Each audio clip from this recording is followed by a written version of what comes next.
And इस दिवाली पे क्या हमने गोल्ड में निवेश करना चाहिए या नहीं? तो प्रसाद, यस, पिछले एक साल से लगभग 60% प्लस रिटर्न्स बने हैं ये दोनों एसेट क्लासेस में, मतलब दोनों प्रीशियस मेटल्स में। और एक्चुअली जो सप्लाई जो लिमिटेड है, लगभग 3600 टन का सोना माइन होता है हर साल। तो ये सारी सिचुएशन में देखूंगा तो लग रहा है कि गोल्ड की ये रैली चलती रहेगी। रशिया के जो खुद के रिजर्व्स थे, उनके जो फॉरेन एक्सचेंज रिजर्व्स थे, वो यूएस ट्रेजरीज में, मतलब यूएस के बॉन्ड मार्केट में, गवर्नमेंट के बॉन्ड्स में निवेश किया हुआ था उन्होंने। और अमेरिका ने बोला कि हम ये अभी आपको पैसा वापस नहीं देंगे, आपके जो रिजर्व है वो हम फ्रीज कर रहे हैं। दूसरा था पाउंड, तीसरा है यूरो और चौथा है येन जापान का। जो घड़ी बंद हुई है वो भी 2 बार दिन में से सही टाइम दिखाएगी। हमें सिर्फ डिसिप्लिन्ड इन्वेस्टर रहना चाहिए।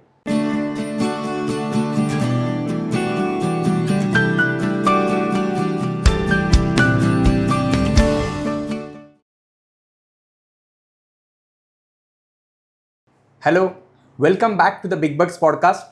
First of all, I wish every viewer a very happy Diwali. So let's start with the today's episode. Today we are going to discuss the most important question right now, that is gold and silver. So Diwali is considered as festival of lights, but along with that we worship Mata Lakshmi, who is a goddess of wealth and prosperity. लेकिन पिछले एक साल से सभी के जुबान पर एक ही सवाल है कि गोल्ड और सिल्वर के रेट कहाँ जा रहे हैं। गोल्ड और सिल्वर के रेट्स लगातार नई ऊंचाइयों के ऊपर जा रहे हैं। तो सभी के मन में यह सवाल है, क्या इस दिवाली के ऊपर हमने नया निवेश गोल्ड में करना चाहिए या नहीं? So today we have with us founder and director of big bucks private limited, mister Vipul Shah sir, and today we are going to kind of decode the entire gold industry. So अंत तक बने रहिएगा ये समझने के लिए कि क्या इस भाव पर इस दिवाली आपको गोल्ड या सिल्वर में निवेश करना चाहिए या नहीं। So first welcome our guest for the today, mister Vipul sir.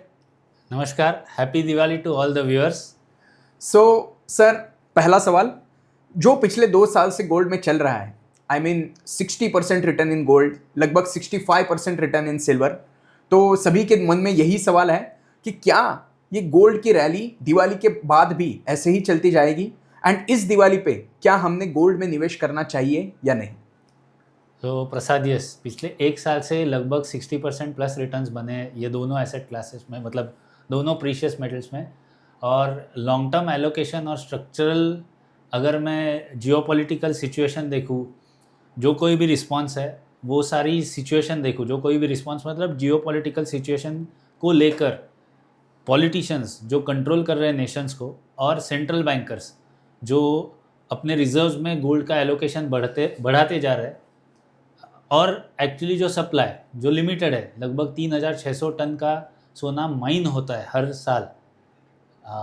तो ये सारी सिचुएशन में देखूंगा तो लग रहा है कि गोल्ड की ये रैली चलती रहेगी।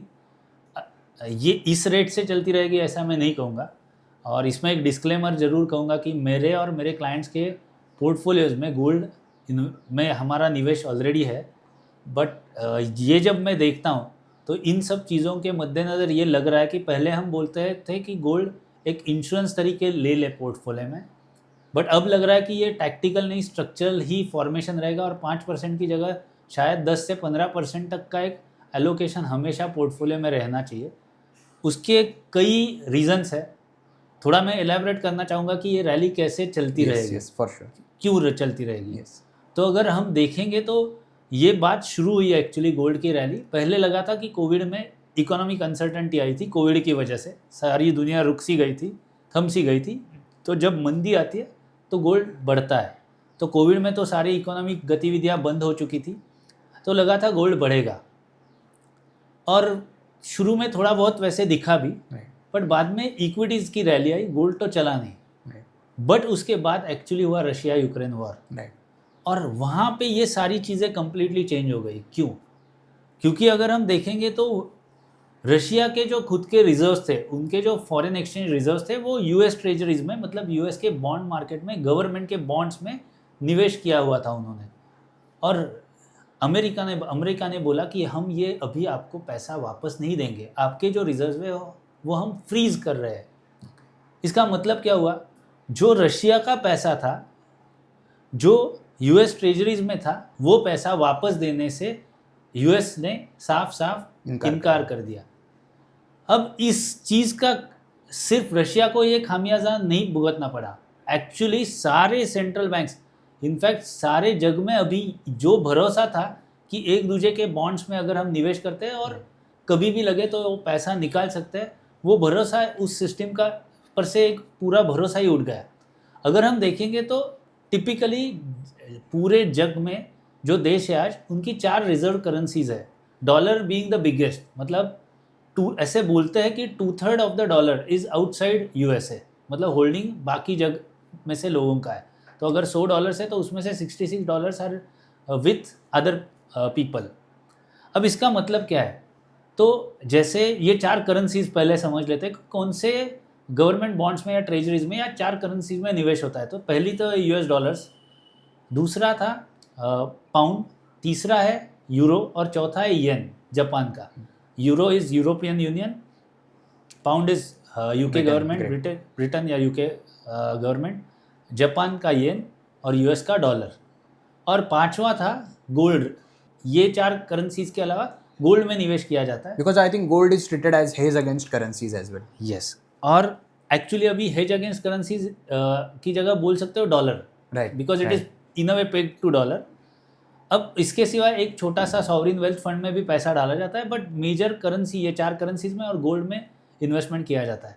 अब ये जो रशिया यूक्रेन हुआ, ये इंसिडेंट हुआ, उसके बाद क्या हुआ, सारे सेंट्रल बैंक्स ने डिसाइड किया कि ये दूसरों के बॉन्ड्स में निवेश करना हमारे लिए रिस्की हो सकता है, घातक हो सकता है, क्योंकि जब भी पैसा लगे, अगर उस देश ने इनकार कर दिया पैसा देने से, तो हमें इसकी दिक्कत रहेगी।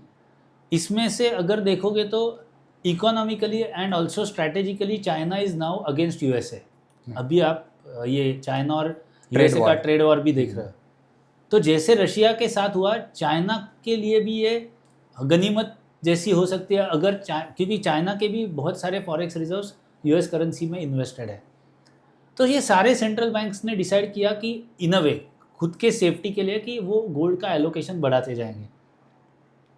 अब सोचो, टोटल जो आज तक गोल्ड माइन हुआ है वो करीब करीब 2,30,000 से 2,40,000 टन है, और another 60,000 is yet to be mined, मतलब 60,000 का और सप्लाई आ सकता है, जो डिस्कवरेबल है, पॉसिबल है। Supply is limited, supply is limited. ये 60,000 में से 3600 हर साल हम माइन कर रहे हैं, तो अगर वो आंकड़ा हम लगाने की कोशिश कर दे तो शायद अगले 10-15 साल में ये ख़त्म हो जाएगा। बट ऐसा पहले क्रूड ऑयल के लिए भी बोला गया था, बट जैसे टेक्नोलॉजिकल एडवांसमेंट होते हैं, नए रिजर्व डिस्कवर होते हैं, कुछ मिल सकता है। बट अभी के लिए ऐसा है कि सप्लाई कितना है, 3,600 टन, उसमें से लगभग 1,200 टन ज्वेलरी के लिए कंज्यूम होता है। उसमें से मेजर पोर्शन चाइना और इंडिया ही कंज्यूम करते हैं, सच में बताओ तो। उसके सिवा 1,000-1,200 टन सोना जाएगा निवेश के लिए, जो बार्स के फॉर्म में, कॉइन्स या इस फॉर्म में जाएगा। 1200 प्लस 1200 हुआ 2,400, करीब करीब 1,000 से 1,100 टन सोना खरीद रहे सेंट्रल बैंकर्स, और बचा हुआ 300 टन सोना इंडस्ट्रियल एप्लीकेशंस और बाकी चीज़ों के लिए यूज़ हो रहा है। तो अगर ये मेरा कॉम्पोजिशन है, पहले क्या हुआ करता था, ये जो सेंट्रल बैंकर्स का डिमांड था, 2022 के बाद हर साल उन्होंने 1,000 टन सोना खरीदा है, उतना इनका रोबस्ट बाइंग नहीं हुआ करता था। मतलब इतने ज़्यादातर मात्रा में ये खरीदारी नहीं की जाती थी सेंट्रल बैंक्स की तरफ से। And this is happening because of what global uncertainties and जो Russia रशिया यूक्रेन के इंसिडेंट के बाद जो हुआ ना, देखो ये चीज़ अभी नहीं हुई। सो पहले गोल्ड को करेंसीज पेक किए गए थे सारे, फिर वर्ल्ड वॉर 1 के बाद बहुत बड़ा इन्फ्लेशन आया और वो सिस्टम इतना काम नहीं हो रही थी, और ये सब चलते हुए ब्रेटन वुड्स करके एक सिस्टम आई थी जहाँ पे यूएस डॉलर के अगेंस्ट गोल्ड और सारा, मतलब जिसके पहले ऐसा था कि जिस देश के बाद जितना गोल्ड है उसके हिसाब से उसको करेंसी, मतलब उतना करेंसी उनका मार्केट में आएगा, ऐसे सोच सकते हो। बाद में वो सिस्टम कोलैप्स हुई, ब्रेटन वुड्स सिस्टम आई। मतलब कोई भी कंट्री का करेंसी बेसिकली गोल्ड के साथ पेक था। उसके बाद हुआ ये सारा यूएस डॉलर के साथ। ओके। बट जब 70s में इन्फ्लेशन आया, ऑयल शॉक लगा, फिर इन्फ्लेशन आया, इन्फ्लेशन के चलते गोल्ड भी भागा और सिल्वर भी भागा। उस टाइम, अब सिल्वर की भी बात हम करेंगे बाद में, बट जैसे ये हुआ तो लगभग 1971 में, अगस्त 1971 में ये ब्रेटन वुड्स सिस्टम जो थी वो कोलैप्स हो गई एंड फिर हर एक कंट्री ने अपना खुद का एक रास्ता चुना. बट एक तरह से बोल सकते हो dollar kept on being the dominant currency. अब इसका दूसरा मतलब ये है कि अगर डॉलर स्ट्रांग होता है तो गोल्ड वीक होता है, और अगर डॉलर वीक होता है तो गोल्ड स्ट्रांग होता है. तो अभी अपने बाजार में चल रहा था कि रूपी इज डेप्रिसिएटिंग अगेंस्ट डॉलर, और अभी 88.50 टू 88.70 के करीब चल रहा है. But if you analyse pound during the same period, similar period पिछले 4-5 साल में हैज़ मूव फ्रॉम 95-100 की रेंज में से लगभग 120 तक पहुंचा है.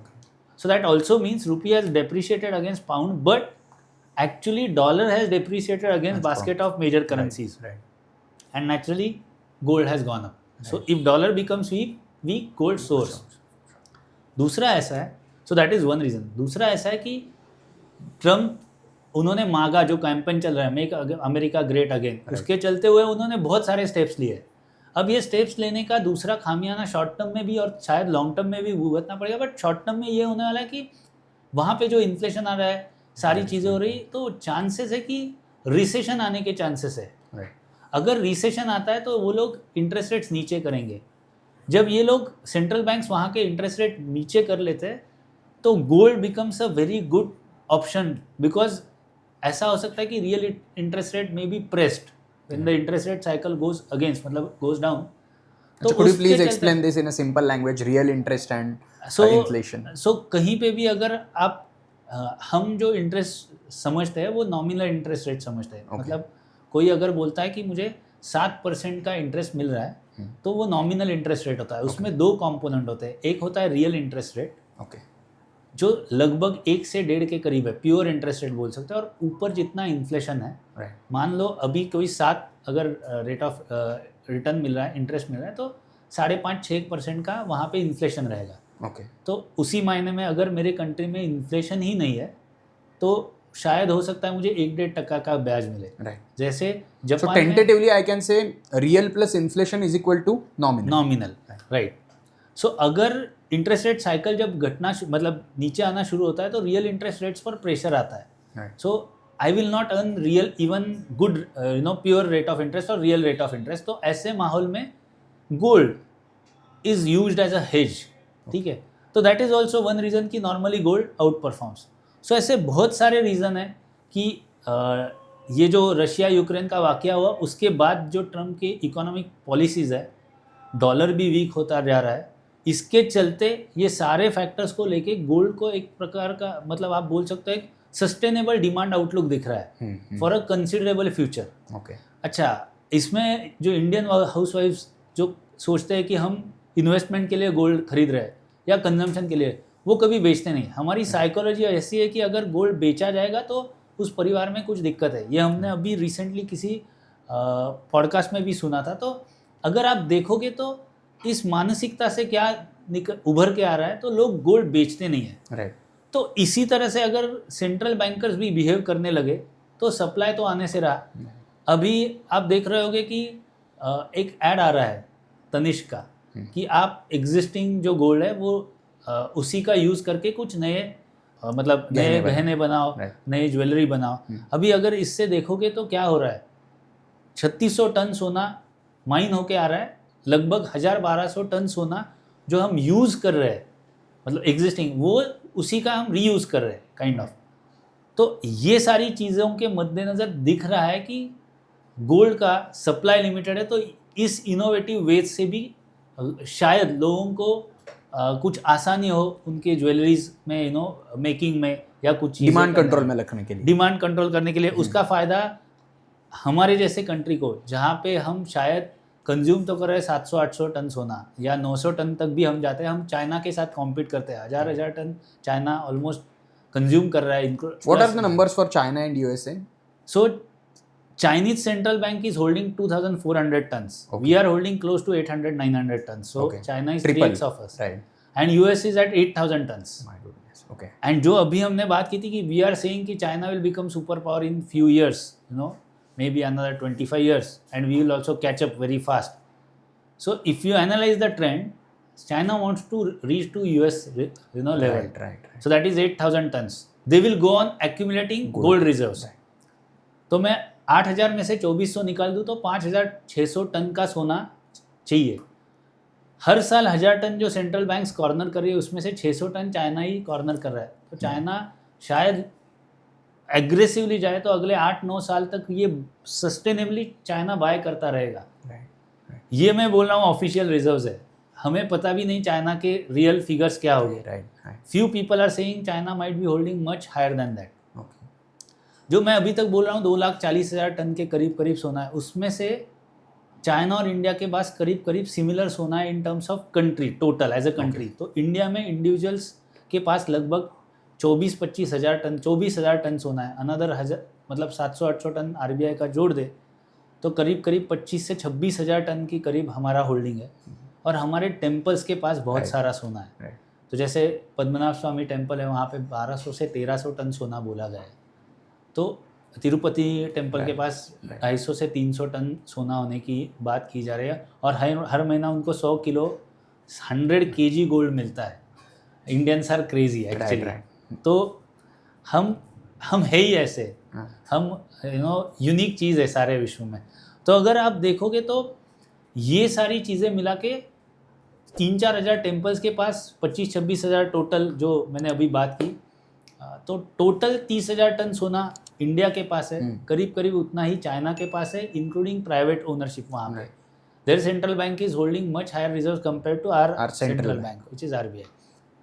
तो अगर ये देखोगे तो ये जानना क्यों ज़रूरी है, क्योंकि गोल्ड को देखा ही इस तरह से गया है। ये सारी जो बातें कर रहे हैं ना हम, इसमें कोई भी इंडस्ट्रियल एप्लीकेशन नहीं, maximum is investment and consumption for jewellery. Right. So इस हिसाब से इसको देखना चाहिए। तो ये जो एडवर्टाइजमेंट अभी चल रही है, ये बोला जा रहा है कि गोल्ड महंगा हो रहा है, तो कोई बात नहीं, आप आपका एग्जिस्टिंग सोना ही रीयूज कर लो। तो उसमें शायद थोड़ा बहुत वेस्टेज जाएगा और थोड़ा मेकिंग में चार्जेस जाएंगे, but you can actually effectively use your existing gold and that can save us a precious foreign exchange reserves. क्योंकि जो हम 800-900 टन सोने की बात कर रहे हैं, जो वो सारा का सारा हमें इंपोर्ट करना पड़ता है। तो हमारे इंपोर्ट्स बढ़ रहे हैं उसके कारण। क्योंकि हम हार्डली 1-2 टन गोल्ड माइन कर पा रहे हैं इंडिया में। ग्लोबली जो 3,600 टन प्रोड्यूस हो रहा है, उसमें से 330 टन चाइना अकेला प्रोड्यूस कर रहा है। So it is largest producer also, consumer also, but it in terms of consumer rather total buying they are buying close to 1,000 ton plus central banks buying. So 1,500-1,600 ton वो खरीद रहे हैं, तो उसके सामने हार्डली 330 वो प्रोड्यूस कर रहे हैं। So they are also net importers, followed by China के बाद Australia, Russia, US and Canada are the major producers. But 3,600 ton ही सोना निकल रहा है। अभी तक को तो किसी को सोने की मतलब कहाँ पे गोल्ड माइन डिस्कवर नहीं हुआ है। तो ये सारा सप्लाई डिमांड सिचुएशन, ये सारी चीज़ें देखते हुए अगर इंडियंस ने देखा कि उन्हें क्या करना चाहिए, तो as an investment they can think of buying gold. But जो कंजम्पशन करके वहाँ पे ही रखा है, अच्छा मैं पहले बोलता था it is a dead asset, now it has that gold has become a pure gold, क्योंकि उसने उस तरह से रिटर्न दिया है। सो जोकिंगली व्हाट्सएप पे भी ये जोक सर्कुलेट हो रहा है, आपने देखा हो कि हम पोर्टफोलियो बनाने में जुटे हुए थे, तब तक हमारे घर की महिलाओं ने हमसे ज़्यादा रिटर्न वाला एवेन्यू देख लिया और पैसा कमा भी लिया। सो एक ज़माने में मेरे कॉलेज में मैंने ऐसे ही 3 मिनट मुझे बात करनी थी किस चीज़ पर, तो मैंने स्टार्ट ही किया था। एक्चुअली बात करनी थी, all the men were suppose to discuss about woman, 3 minutes on camera, just to that was our test college में बोलने के लिए, ठीक है। तो उस टाइम मैंने जोक शुरू किया था कि तब सेंसेक्स करीब करीब 17-18 हज़ार पर था। तो मैंने बोला था अगर जितना निवेश घर की महिलाएं गोल्ड में करती है उतना उन्होंने सेंसेक्स में कर लिया, तो 2008 की मैं बात 7 की बात कर रहा हूँ मैं, उस टाइम मैंने बोला था आज तक सेंसेक्स 1 लाख क्रॉस हुआ होता। तो आज ऐसी सिचुएशन है कि हम 85,000 के करीब है, but still we are holding large chunk of gold. Instead of that अगर हम ये निवेश करते तो फ़ायदा होता। अब आप बोल सकते हो कि ये फ़ायदा होता तो गोल्ड में निवेश नहीं करना चाहिए क्या, फिर 50% रिटर्न्स तो बने हैं। तो इसमें भी मेरा ये कहना है कि एक रिसेंसी बायस है कि हाल ही में इतना रिटर्न बना है, इसलिए लग रहा है कि सोने में निवेश करना चाहिए, बाकी कोई भी एसेट क्लास अच्छा नहीं है। It is definitely not like that. Gold has been a wealth protector. मेरे पास 1926 से आरबीआई का डेटा निकाला हुआ है एंड दैट हैज़ यील्ड, मतलब वो डेटा दिखाता है कि गोल्ड ने करीब करीब 9% रिटर्न दिया है। उसमें से मैं अगर टैक्स हटा दूँ तो इन्फ्लेशन को 1-8% से ही गोल्ड ने बीट किया है. Right. Forget about last few years, you know, that is an aberration. और ऐसी जब भी कोई रैली आती है किसी भी एसेट क्लास में, तो ऐसा लगता है कि उस रैली का कोई एंड ही नहीं है. Right. तो it will keep on rising. I think equity के केस में भी यही हुआ था 22-23 में. करेक्ट. अब बस वही केस हो रहा है गोल्ड के साथ, और जहाँ भी रैली शुरू रहती है वहाँ पे ऑब्वियसली लोगों का अटेंशन जाता है. Correct. So that's why the next question is, तो सर अभी क्या करना चाहिए, अभी क्या मैंने गोल्ड में निवेश के बारे में सोचना चाहिए क्या? And the second most important question, अगर मुझे निवेश करना है, so what are the different ways through which I can invest in a gold? So I will say definitely करना चाहिए. पिछले कई सालों से हम निवेशकों को ये बोल ही रहे कि 5% तक तो गोल्ड रखो, और हो सकता है, जो मैं हमेशा बोलता हूँ, हमारे पूर्वजों ने ही गोल्ड में SIP करो एक तरह से बोला है हमारे फेस्टिवल्स के माध्यम से. तो कल धनत्रयोदशी का त्यौहार है, तो मैं ज़रूर सजेस्ट करूँगा कि गोल्ड लेना चाहिए. कितना एलोकेट कर सकते हैं, तो हम पहले 5% बोल रहे थे, बट अभी वो बढ़ा के 10-15% रख सकते हो. बहुत बार हम सोचते हैं कि गोल्ड की रैली आएगी, एक टैक्टिकल पोजीशन लो किसी अनसर्टन पीरियड में, बट अब वो स्ट्रैटेजिक, मतलब थोड़ा लंबे अवधि का कॉल बन गया है एक तरह से. इसमें मैं डिस्क्लेमर देना चाहूँगा कि मैं और मेरे क्लाइंट्स के यहाँ पे पोजीशंस हो सकते हैं. अगर आप वहाँ से देखोगे तो गोल्ड में निवेश तो करना चाहिए, ये तो पक्की बात है.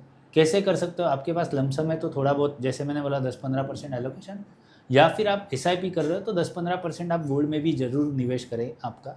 ऐसे आप सोच सकते हो. ऑब्वियसली हर एक ने आपका अपना खुद का रिस्क प्रोफाइल, अपने खुद के फाइनेंशियल जो ऑब्जेक्टिव्स है उसके हिसाब से निवेश करना चाहिए. दूसरा इंपॉर्टेंट चीज़ है, यहाँ पे अलग अलग ऑप्शंस है. फर्स्ट है आपका फिजिकल गोल्ड. आपको 6% इम्पोर्ट ड्यूटी के बाद गोल्ड यहाँ पे आता है, उसमें तो कोई ऑप्शन नहीं है, और 3% GST लगता है, but you can go and buy gold from a goldsmith. Second option है डिजिटल गोल्ड.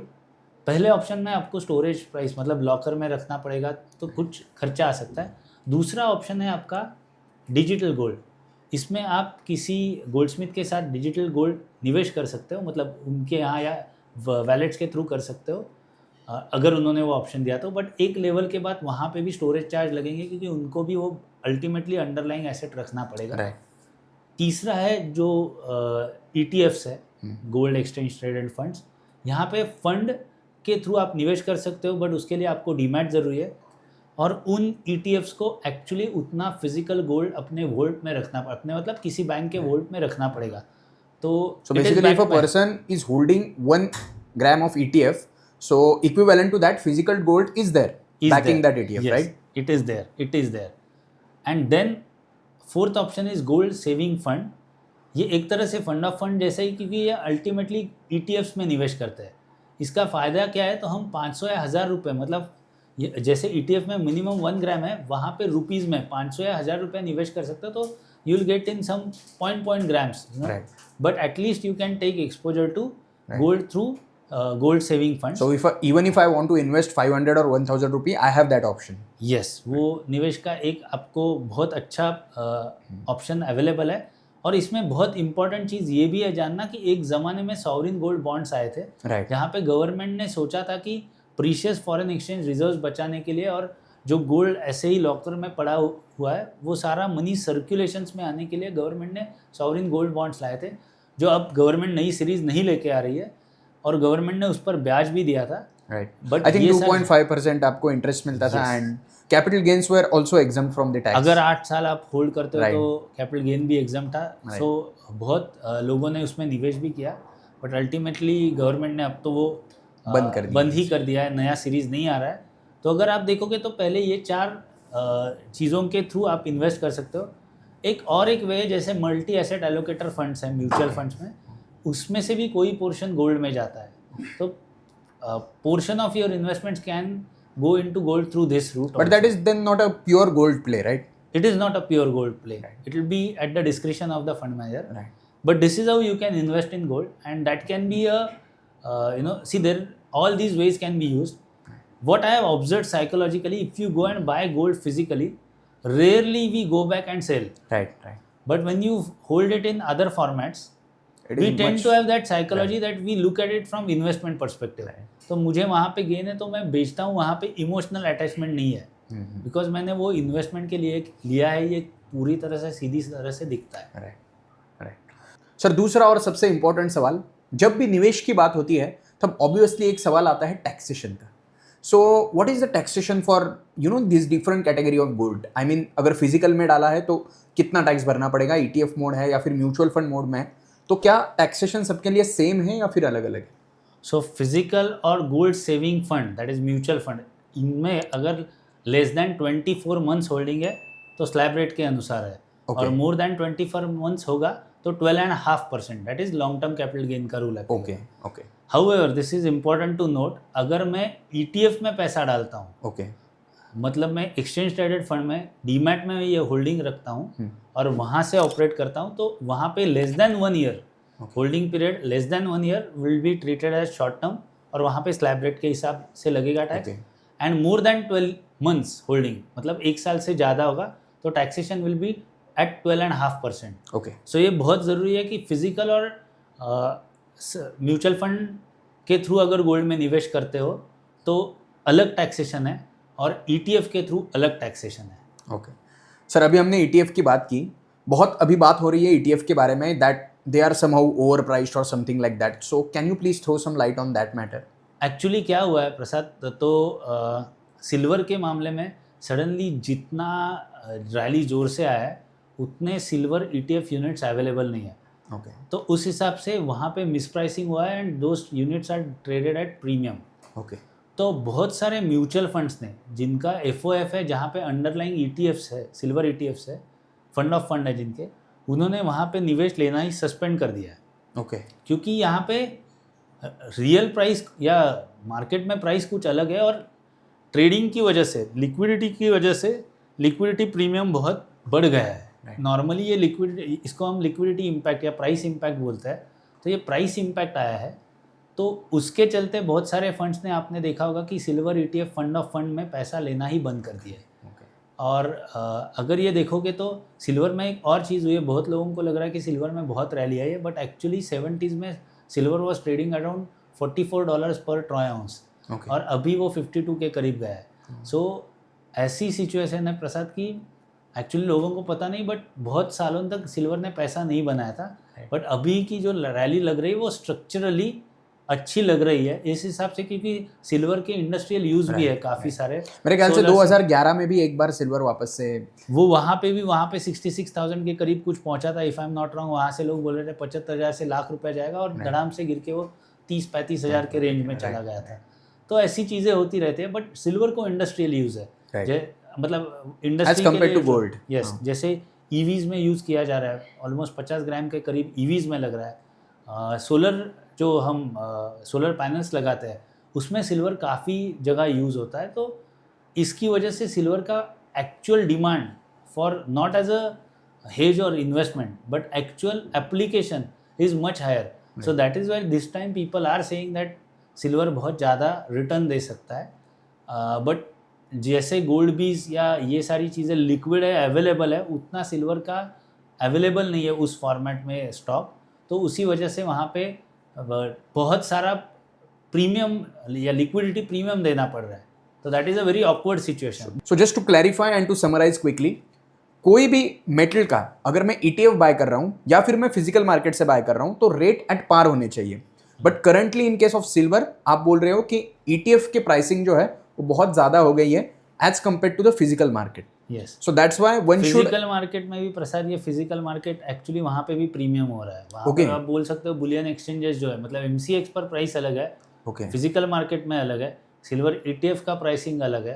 तो अगर आप देखोगे तो ये सारा मिसप्राइसिंग समझ के आपको निवेश करना चाहिए. Right. And this is because of what, demand supply mismatch और व्हाट? Demand supply mismatch. तो ऐसे सिचुएशन है कि फिजिकल मार्केट में भी प्रीमियम है, बहुत तगड़ा प्रीमियम है. तो ऐसे मज़े से मैं बोलता हूँ कि जाके चांदी, घर की जो फिजिकल चांदी है वो बेचो और MCX पर चांदी खरीदो. It is like an arbitrage. It is like an arbitrage. But again don't take this as an advice. Consider this as a arbitrage opportunity, but speak to the consultants, speak to financial experts, and then only execute these kind of things. But I'm just saying that these kind of mispricings are happening because of extreme volatility in the market. Right. Ultimately मुझे लगता है retail लोगों को ही इसका सबसे बड़ा नुकसान भरना पड़ेगा आई थिंक, क्योंकि अल्टीमेटली जो प्रीमियम्स है वो कभी ना कभी तो मेल्ट डाउन होने हैं और फिजिकल प्राइसेस के साथ आने हैं, तो अल्टीमेटली सफ़र जो करेंगे वो तो रिटेल पब्लिक ही रहेगा. Yes yes. So thank you for this advice. तो जैसे हमने सोने के ऊपर बहुत बात की, हिस्ट्री की बात की, तो क्या आपकी सिल्वर के ऊपर क्या राय बन रही है कि आगे जाके सिल्वर में क्या दिखाई देगा? सो ऐसा है प्रसाद, जो बात सोने की वही बात चांदी के लिए भी लागू होगी. सिल्वर के लिए भी हमें लग रहा है कि अगर स्ट्रक्चरल चेंजेस होंगे इस तरह से, तो लॉन्ग टर्म आउटलुक के साथ वहाँ पे भी थोड़ा बहुत निवेश कर सकते हो. मैंने जैसे बोला कि 15% तक सोना खरीद सकते हो, तो आई विल से कि let's say 10% gold and 5% silver. So you can definitely allocate portion of your wealth towards these precious metals. It might help you a lot. Okay. और सबसे बड़ा सवाल बहुत लोग पूछ रहे हैं कि सर फिर क्या हमने इक्विटी की SIPs बंद करके वो पैसा गोल्ड एंड सिल्वर में डालना चाहिए क्या? So what would be your advice on this? So Prasad, last 5 years, if you analyze, I do accept equities have underperformed in terms of SIP, be it in small and mid caps or even in large caps. Gold SIPs have delivered much higher returns. But when we look at 10-year returns, they are at equal footings. You know, small caps, mid caps have delivered at par with gold SIPs. And if you analyze for 15 years, small and mid caps have significantly outperformed gold SIPs. So I always say that gold has been a wealth protector and equities still remain wealth creator. From point to point or during temporary market cycles, these asset classes, you know, sometimes gold will show phenomenal returns and then you will feel that other asset classes are not worth it. So investors should avoid these mistakes. From long term perspective, equities are always wealth creator and gold will be wealth protector. Right. So a person or a company which does business in these precious metals may make or may earn more money. Again, this is not a recommendation. What I am saying is see the possibility Right. and think from that perspective. And ultimately I think company में जो मुनाफा होगा, company में जो profits आएंगे, वो वापस से रिपीट उसमें इन्वेस्ट होंगे और उस पर वापस से कंपनी पैसा कमाएगी. एंड गोल्ड के केस में और या फिर सिल्वर के केस में जो हम बोलते हैं कि कंपाउंडिंग का जो रियल एडवांटेज है लॉन्ग टर्म में जो मिल सकता है, I think it will lag behind. Yes, क्योंकि साइकिल्स जो आएगी उसमें वो पैसा बनाएंगे, but companies are there to create wealth for a longer period of time across business cycles. So that is why equities will still be better served, and over a longer period of time they will serve a much better return is what I feel. तो अगर उस हिसाब से देखने जाए तो आज के डेट में आपके रिटर्न्स नहीं बने, ये अच्छी बात है आपके SIP में, क्योंकि पिछले 1-1.5 साल से मार्केट अगर चला नहीं है तो आपने बहुत सारे ज़्यादा यूनिट्स एक्यूमुलेट कर लिए है. तो अगर मैं उस हिसाब से देखूँ तो आज जो रिटर्न्स मैं एक्यूमुलेट कर रहा हूँ उसी में तो रिजल्ट्स दिखेंगे जब रैली आएगी. तो जैसे हम हमेशा बोलते हैं कि जो घड़ी बंद हुई है वो भी 2 बार दिन में से सही टाइम दिखाएगी. वैसे गोल्ड के साथ हुआ है, बहुत साइकिल के बाद सडनली उसने रिटर्न दिया बहुत सालों बाद. तो ऐसी चीज़ इक्विटीज़ में भी होगी. हमें सिर्फ डिसिप्लिन्ड इन्वेस्टर रहना चाहिए and that is how you can create wealth over longer period of time, ना कि शॉर्ट टर्म प्राइस मूवमेंट से हमें अपना माइंडसेट चेंज करना चाहिए. ऐसे तो अगर हम ढूंढते बैठे तो फिर सबको बिटकॉइन में जाना चाहिए फिर. Yes, very true. So basically आज हमने समझा, so you have to be focus on asset allocation. जहाँ पे रैली शुरू है वहाँ पे रिसेंसी बायस से हमें पूरा का पूरा पैसा नहीं डालना है. Obviously of course you should have gold in your portfolio. अगर आपके पास 5% है तो आप वो बढ़ा के 10 या 15% तक ला सकते हो. बट जो इक्विटी SIPs है वो बंद करके पूरा पैसा गोल्ड और सिल्वर में ट्रांसफर करना ये उचित निर्णय नहीं होगा इस स्तर पे. And the most important advice that before investing in any sort of class of assets please consult with your financial advisor. यहाँ पे जो हमने आज डिस्कशन किया, thank you so much Vipul sir. इस दिवाली के अवसर पर हमने ये समझ लिया कि गोल्ड का हिस्ट्री क्या है, सिल्वर क्या है और उसका आउटलुक जो है आगे जाके वो भी हमने समझने की कोशिश की. So definitely this will help you out while taking your financial decision. So once again a very happy Diwali. Stay invested और हम मिलेंगे अगले एपिसोड में. Thank you. Happy Diwali to all the viewers once again.